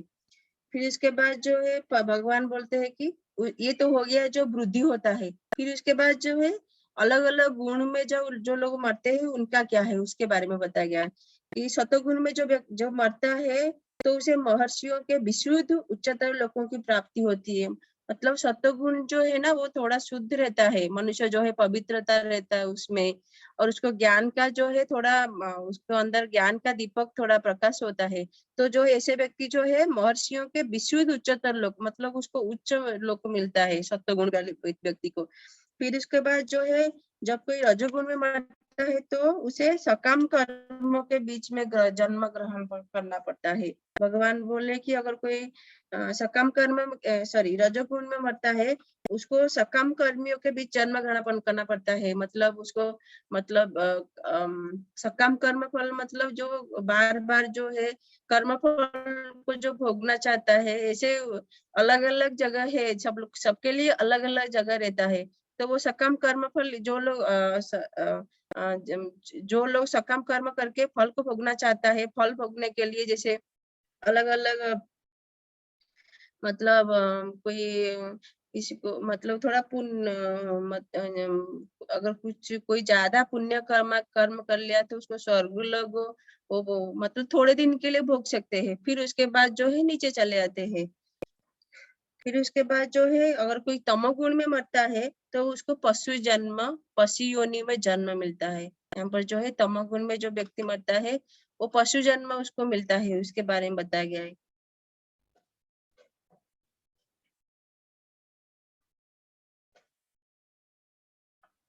फिर भगवान जो है क्या उसके बाद जो सतोगुण के बारे में बताया है कि एक्चुअली ये सकम कर्म के बारे में जो है बताया गया कि जो लोग रजोगुण में जो है ना, उसका जो है वो लोग जो है मतलब बार बार कर्म करते रहते हैं अपने लिए और फल भोगना चाहते हैं। तो फल भोगने के लिए जो है भगवान भी उनको अलग अलग शरीर देते हैं। तो उनके लिए वो उनको अलग शरीर मिलता है। सकम कर्म कर्मियों के बीच में उनका जन्म मिलता है। फिर उसके बाद भगवान बोले कि जो सतोगुण में जो व्यक्ति है ना, उसका जो है पुण्य कर्म का फल जो है शुद्ध होता है, तो वो सात्विक कहलाते हैं। उसका जो है कर्म फल जो है ना, पुण्य कर्म करता है तो उसका फल भी शुद्ध रहता है। लेकिन रजोगुण में संपन्न कर्म का फल दुख होता है। तो तमोगुण में किए गए कर्म मूर्खता में प्रतिफलित होते हैं।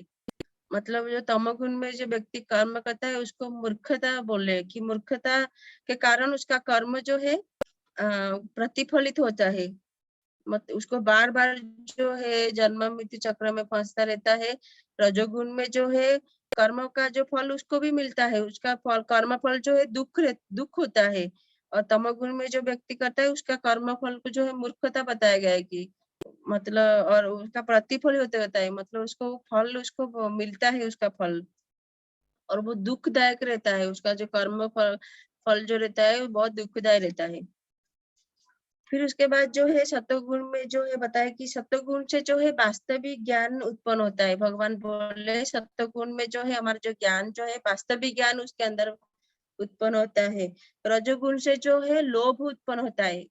इसमें जो है क्या क्या उत्पन्न होता है उसके बारे में बताया गया है।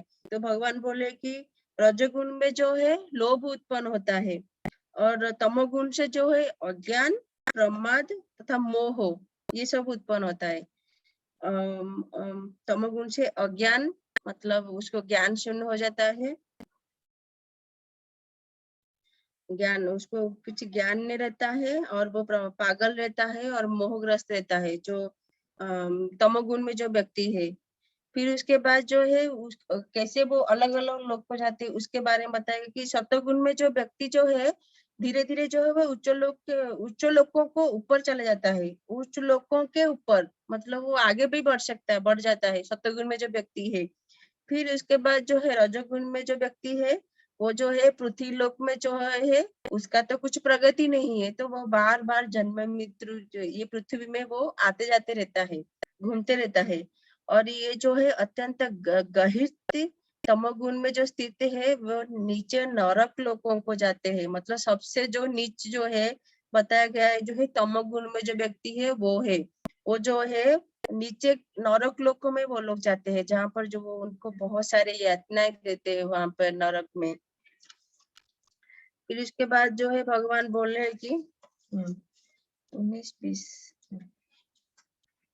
इसमें बताया भगवान। उसके बाद जो भगवान बोले कि जब कोई अच्छी तरह जान लेता है कि समस्त कार्यों में प्रकृति के तीनों गुण के अतिरिक्त अन्य कोई कर्ता नहीं है, और जब वह परमेश्वर को जान लेता है जो ये तीनों गुणों से परे है, तो वह मेरे दिव्य स्वभाव को प्राप्त करता है। यहाँ पर भगवान जो बोल रहे जो कोई ये जो तीनों जो ये समस्त कार्य जो हो रहा है प्रकृति के जो तीनों गुण है ना, उसके अतिरिक्त अन्य कोई करते समस्त कार्यों में प्रकृति के तीनों गुण के अतिरिक्त अन्य कोई करता नहीं है। ये तीनों गुण जो है करने वाले हैं ये सारे कार्य जो तीनों गुण ही कराते हैं। फिर जब वो परमेश्वर को जान लेता है, तीनों गुणों को जो अच्छी तरह समझ रहा है, उसका कार्य क्या है, उसमें क्या फल मिलता है, ये सब चीजों के बारे में जिसको जान लेता है, और जब वो भगवान को जान लेता है तो भगवान बोले कि जो इन तीनों गुणों से परे हैं, मतलब भगवान जो है तीनों गुणों से परे हैं, भगवान के बारे में अच्छी तरह से जान लेता है जो इन तीनों गुणों से परे हैं, वो मेरे दिव्य स्वभाव को प्राप्त करते हैं। भगवान जो है यहाँ पर बोले कि जो मेरे अनन्य भक्ति में लगा रहता है, मेरी प्रेम पूर्वक सेवा करता रहता है, भगवान स्वयं यहाँ पर बोले कि वो मेरे दिव्य स्वभाव को मुझे वो प्राप्त कर लेता है, भगवान बोले। फिर 20 में भी सेम उसका भगवान बोले कि जब देहधारी जीव भौतिक शरीर से संबद्ध इन तीनों गुणों को लांघने में समर्थ होता है तो वह जन्म, मृत्यु, बुढ़ापा तथा अनेक कष्टों से मुक्त हो सकता है और इसी जीवन में अमृत का भोग कर सकता है।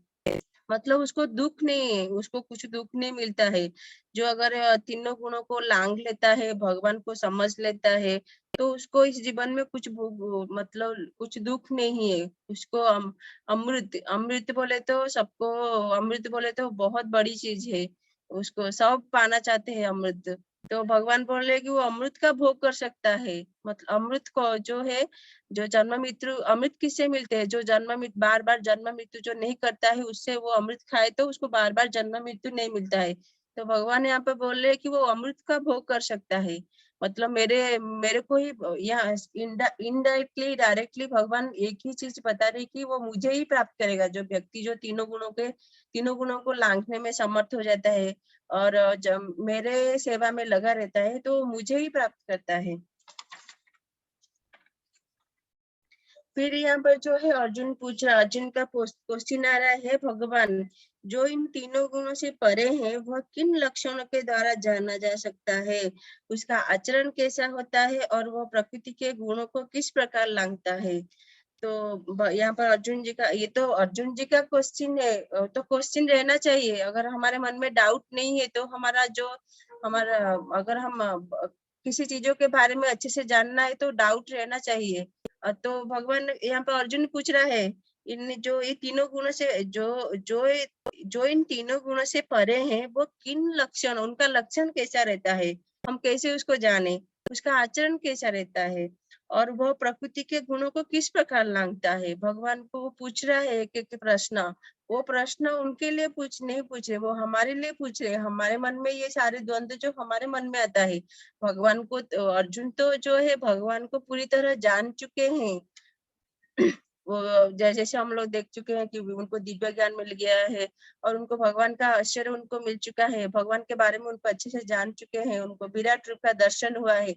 इतने सारे चीजों का होने के बाद कोई व्यक्ति को है, जैसे भगवान खुद स्वयं बोले हैं, तुम मेरा मित्र हो, तुम मुझसे मेरे से ईर्ष्या नहीं करते, तो भगवान उनको विराट रूप का भी दर्शन करा चुके हैं। तो भगवान को यहाँ पर अर्जुन को यहाँ पर कोई क्वेश्चन नहीं है, वो हमारे लिए क्वेश्चन पूछ रहा है ताकि हम लोग को आगे जाके कोई परेशानी नहीं होना, हमें कुछ डाउट नहीं रहना। भगवान को वो सारे प्रश्न पूछ रहा है, हमें उत्तर प्राप्त कैसे होगा, उनके माध्यम से हमें सारे प्रश्न का उत्तर मिल रहा है। तो भगवान यहाँ पर बता रहे कि भगवान ने कहा है, पांडुपुत्र जो प्रकाश, आसक्ति तथा मोह के उपस्थित होने पर न तो उनसे घृणा करता है और न लुप्त हो जाने पर उनकी इच्छा करता है, जो भौतिक गुणों की इन समस्त प्रतिक्रिया से निश्चल तथा अबचल भाव से रहता है और यह जानकर कि केवल गुण की क्रियाशील है। मतलब जो व्यक्ति जानता है कि जो व्यक्ति जो है आसक्ति तथा मोह के उपस्थिति होने पर, मतलब आसक्ति मोह है, मोह रहता है सबके अंदर, पर उनके अंदर रहकर भी अगर कोई व्यक्ति किसी से घृणा नहीं, ना उनसे घृणा करता है और ना उनसे लुप्त हो जाने की कोई इच्छा करता है, मतलब सबके अंदर ये रहता है पर वो जताते नहीं। मतलब वो जो है सभी चीजों को मेंटेन करते ये लोग। फिर भगवान बोले कि और उसके लिए इच्छा भी नहीं करता, मतलब आसक्ति किसी चीजों को पाने के लिए उनमें उनके मन में इच्छा नहीं रहती है। सब चीजों को वो ऐसे रहते हैं, निश्चल भाव से वो रहते हैं, अविचलित भाव से रहते हैं। तो भगवान बोले कि भौतिक गुणों के इन समस्त प्रतिक्रिया से निश्चल तथा अविचलित रहता है।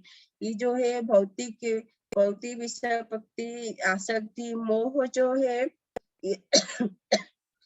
इनसे जो निश्चल तथा अविचलित रहता है, मतलब वो दृढ़ रहते हैं, मतलब विचलित नहीं होते ऐसी चीजों से। यह जानकर कि एक केवल गुणों की क्रियाशील है, जो ये जानता है कि ये तीनों गुणों के द्वारा ये सारे कार्य हो रहा है सारे चीज, और जो उदासीन तथा दिव्य बना रहता है। उदासीन मतलब जो है उनके प्रति वो उनका ध्यान नहीं रहता, वो उसमें कुछ भी रुचि नहीं रखते, और वो दिव्य बना रहते हैं, जो अपने आप में स्थित है और सुख तथा दुख को एक समान देखता है मतलब सुख दुख में वो एक समान देखता है। अपने आप स्थित है मतलब आत्मा स्थित है, वो मतलब आत्मा क्या है, शरीर क्या है, भगवान का साथ संबंध क्या है, जो इस चीजों के बारे में मालूम है उसको आत्मा स्थित बताया गया है। अपने आप में स्थित है उसके वो है। फिर उसके बाद भगवान बोले कि जो मट्टी के ढेले, पत्थर के स्वर्ण के टुकड़े को समान रूप से देखता है, इसे कौन देखता है? जो जो विद्वान पुरुष है, जो भक्त है, वो सभी चीजों के इसे समान रूप से देखता है। फिर उसके बाद भगवान बोले जो अनुकूल तथा प्रतिकूल के प्रति समान भाव बना रखता है, मतलब दोनों से परिस्थितियों में वो स्थिर रहता है, समान रूप से सब चीजों को देखता है।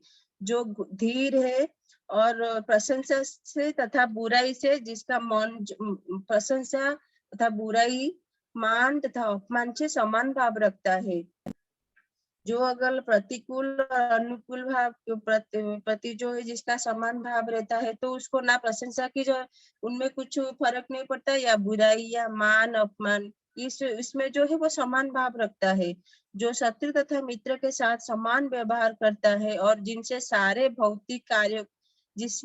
भौतिक कार्यों का परित्याग कर दिया है, ऐसे व्यक्ति को प्रकृति के गुणों से अतीत कहते हैं, मतलब वो प्रकृति के गुणों से ऊपर रहते हैं। ऐसे लोग जो नाम मतलब वो सभी चीजों में जो है अभी दृढ़ रहता है, विचलित नहीं होता है, मान अपमान का उनको कुछ भी फर्क नहीं पड़ता है, सभी चीजों में समान भाव रखते हैं। और जिसने जो सारे जो भौतिक कार्य जो मतलब अपने लिए जो है सारे कार्य जो है अपने खुद के लिए जो कार्य करते हैं फल के लिए, वो सभी जो त्याग चुका है, ऐसे व्यक्ति जो है प्रकृति के जो तीनों गुण है ना उसके ऊपर रहते हैं। ऐसे व्यक्ति वो केवल भक्ति ही रहते हैं, बाकी और कोई नहीं रह सकते हैं। फिर उसके बाद जो है 26 में भगवान बता रहे कि जो समस्त परिस्थितियों में अविचलित भाव से पूर्ण रूप से प्रभुत होता है, वह तुरंत ही प्रकृति के गुणों को लांग जाता है और इस प्रकार ब्रह्म के स्तर तक पहुंच जाता है। यहाँ पर भगवान बोले कि जो तीनों गुण जो अविचलित भाव से पूर्ण भक्ति में प्रभुत होता है, वो तुरंत ही प्रकृति के गुणों को लांग लेता है। भौतिक जो तीनों गुण है ना उसको वो पार कर लेता है ऐसा व्यक्ति, और इस प्रकार वो जो है ब्रह्म के स्तर तक पहुंच जाता है, मतलब वो भगवान को उसको ज्ञान हो जाता है। तो ज्ञान हुए तो ज्ञानी जो लोग जो है भगवान के जो निर्विशेष ब्रह्म है उसको पूजा करते हैं, तो वो ब्रह्म के स्तर तक पहुंच जाता है, उसको ज्ञान हो जाता है। फिर उसके बाद ये लास्ट श्लोक जो है 14 का, भगवान बोले कि और अंत में और मैं ही उस निराकार ब्रह्म का आश्रय हूँ। यहाँ पर जो भगवान बोले वो ब्रह्म के स्तर तक पहुंच जाता है, वो प्रकृति को जो तीनों गुणों को जो लांग लेता है वो ब्रह्म के स्तर पर पहुंच जाता है। तो भगवान यहाँ पर बोले कि मैं ही उस निराकार ब्रह्म का आश्रय हूँ, और मैं जो अमर्त्य अविनाशी तथा शाश्वत है और चरम सुख का स्वाभाविक पद है। यहाँ पर जो है भगवान बोल रहे हैं कि ब्रह्म का स्वरूप क्या है। ब्रह्म का स्वरूप जो है अमरता है, अविनाशित, शाश्वत तथा सुख। यहाँ पर जो है भगवान जो बोल रहे कि ब्रह्म जो है हमारा जो दिव्य साक्षात्कार, भगवान के साथ अपना साक्षात्कार का जो है एक स्टेप से है, भगवान का साक्षात्कार का जो है शुभारंभ है। भगवान बोल रहे कि जब हम ब्रह्म मतलब निर्विशेष ब्रह्म मतलब भगवान का जो दिव्य ज्योति है ना, जब हम लोग पढ़े थे ना अभी, भगवान का जो है स्वरूप से दिव्य ज्योति प्रकाशमान हो रहे थे, वो जो है भगवान का जो है ब्रह्म स्वरूप है। तो भगवान बोल रहे कि वो जो है वो निराकार ब्रह्म भी मेरे आश्रय में है। वो निराकार ब्रह्म मतलब वो भगवान का दिव्य शरीर का क्रांति है, तो वो भगवान का हुआ ना, भगवान के ऊपर वो डिपेंड है। फिर भगवान बोले कि जो मर्त्य है, अमर्त्य है, अविनाशी तथा शाश्वत है और चरम सुख का स्वाभाविक पद है। मतलब उसको जो है यहाँ से जो उसको सुख उसको सुख मिलता है, वो धीरे धीरे जो आगे बढ़ता है उसका अभी भगवान के दिव्य क्रांति को जब वो समझ लिया है तो उसको ब्रह्म में वो स्थित मतलब स्थित हो जाता है। फिर उसके बाद जो है फिर वो आगे बढ़ता है, भगवान का जो लोक है ना, उसके ऊपर भगवान का जो है गोलोक धाम है ना, गोलोक है ना, गोलोक भगवान का जो दिव्य धाम है ना, वो दिव्य धाम जो है उसको परमात्मा के रूप में बताया गया कि वो भगवान का परम सत्य को, जैसे हम लोग चर्चा कर रहे थे ना, पहले निर्विशेष ब्रह्म, फिर परमात्मा, उसके बाद भगवान स्वयं। तो ब्रह्म के पास आ गया तो फिर वो परमात्मा की ओर आगे बढ़ने की कोशिश करेगा। फिर परमात्मा के बाद जो है सबसे मुख्य जो है भगवान, वो भगवान को प्राप्त करता है। ये जो है ये जो है तीनों गुणों को जो लांग लेता है ना, वो तो वो ब्रह्म के पद को प्राप्त करता है। भगवान यहाँ पे बोल रहे ब्रह्म को पद को प्राप्त करेगा तो वो धीरे धीरे आगे प्रगति करेगा, धीरे धीरे भक्ति मार्ग में वो आगे और परमात्मा को जानेगा। परमात्मा हमारे सभी जीवों के अंदर जो परमात्मा बैठे हैं उनको जानेगा अच्छे से। फिर इसके बाद जो है भगवान के बारे में उसको अच्छा ज्ञान ज्ञान मिलेगा। भगवान के बारे में उनके साथ संबंध बढ़ाने को वो अच्छा उसको ज्ञान मिलता है। अच्छा माता जी, मैं कल आप आ जाते ना माता जी, तो आपका प्रश्न आंसर मैं सबसे पहले और अच्छे से माता जी सबको बताऊंगी, ठीक है माता जी का आंसर, क्वेश्चन का आंसर। अभी आपको माता जी समझ में आया ये? अभी आज जो हम लोग 14 का चर्चा करें, समझ में आया ना माता जी? आप लोग इसमें क्या अच्छा लगा, कौन सा पॉइंट अच्छा लगा आपको बताएंगे क्या माता जी?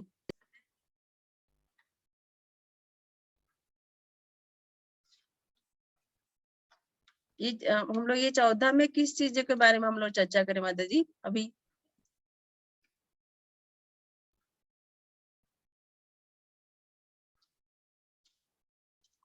नोट करें माता जी? जी माता जी, हरे कृष्ण। इसमें मतलब 14 में हमने तीनों गुणों का वर्णन किया है ना, तो इसमें काफी मतलब वो अच्छा लगा है कि जिस तरह से उन्होंने अलग अलग पॉइंट से वर्णित किया है कि मतलब ये गुण होते कहाँ से, आते कहाँ से है, मरने के बाद हम कहाँ जाते हैं, इनके फल क्या होते हैं, सिम्टम्स क्या होते हैं, किस प्रकार हम जानते हैं कि हम कौन से गुण हमें प्रभावित कर रहे हैं। और मतलब सबसे अच्छा ये भी है कि जो अर्जुन का प्रश्न था वो काफी अच्छा था कि हम कैसे जानेंगे कि हम इन तीनों गुणों के परे हैं, या हम कैसे जा सकते हैं। तो आई थिंक हमारे जीवन में भी उसका काफी लाभ रहेगा। हाँ माता जी, धन्यवाद माता जी, हरे कृष्णा। कल हम लोग फिर से रिवाइज करेंगे। तो मतलब माता जी आप लोग जो है फर्स्ट से अभी 14 तक हो गया ना, तो अगर आप लोग सब लोग नोट भी करिए माता जी, और उसको बार बार पढ़ाए, थोड़ा पढ़िए माता जी। तो पढ़ेंगे तो आप बहुत अच्छे से समझ में आएगा आपको। भगवती गीता का जो सारा ज्ञान है तो बहुत अच्छे से समझ में आएगा। तो हम लोग बार बार चर्चा करेंगे तो हम सबका उन्नति है, हम लोग को भगवान के बारे में और अच्छे से समझ में आएगा। तो कृपा करके आप घर पे भी माता जी पढ़िए थोड़ा, ठीक है माता जी? हाँ माता जी। कोई प्रश्न है इसमें क्या माता जी? नहीं माता जी। ठीक है माता जी, धन्यवाद माता जी। तो हम लोग कल फिर से तीनों गुणों का थोड़ा चर्चा करेंगे। फिर उसके बाद 15 अध्याय जो है पुरुषोत्तम योग, उसके बारे में कल रहेगा 15 अध्याय का। और माता जी आपने जो क्वेश्चन पूछे थे तो उसके बारे में थोड़ा और थोड़ा अच्छे से हम लोग चर्चा करेंगे अभी। और बहुत बहुत धन्यवाद माता जी, आप लोग इतने देर तक बैठ के सुन रहे और सारे प्रश्न का उत्तर भी दे रहे, नोट अच्छा बना के समझ रहे और बता भी रहे। बहुत बहुत धन्यवाद माता जी, हरे कृष्णा। अभी हम लोग 3 बार दो बार हरे कृष्णा महामंत्र करेंगे। हाँ माता जी। ये अपने हाथ उठा के फिर करेंगे। हरे कृष्णा कृष्णा कृष्णा हरे हरे, हरे राम राम राम हरे हरे। हरे कृष्णा कृष्णा कृष्णा हरे हरे, हरे राम राम राम हरे हरे। हरे कृष्णा माता जी, दंडवत प्रणाम, धन्यवाद सब लोग को। हरे कृष्णा। हरे कृष्णा माता जी। हरे कृष्ण। हरे कृष्ण। माता जी आप लोग कर रहे माता जी?